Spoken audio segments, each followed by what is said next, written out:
Low power or excessive noise or smoke are often blamed on the turbo.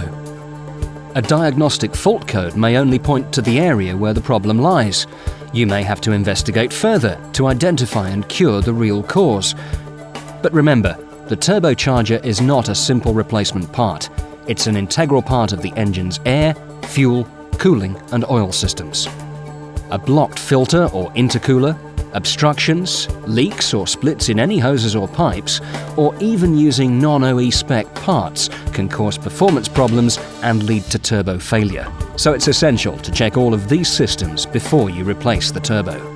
For example, a split hose can make the turbo over-rev and over-boost. If the engine is worn or has been modified, it won't provide the turbo with the correct amount of energy, so the turbo can't perform properly or may fail prematurely. Even simply overfilling the engine oil can overpressurize the system and damage the turbo, or suggest there's a turbo problem.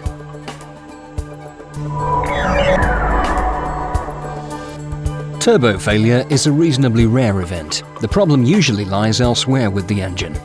More than 95% of failures are caused by the three turbo killers of oil starvation, oil contamination and foreign object damage.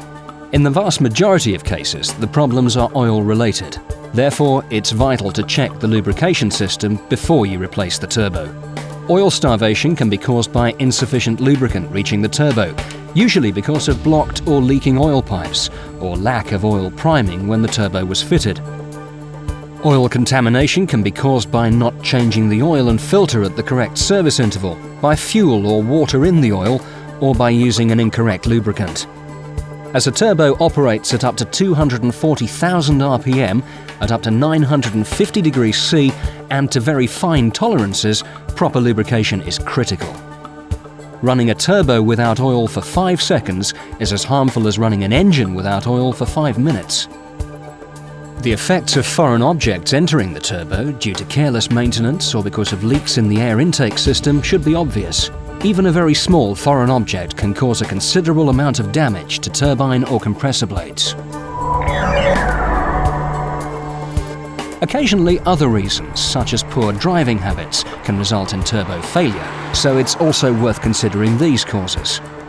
Prolonged engine idling can create a vacuum within the turbine, leading to failure of the oil seals.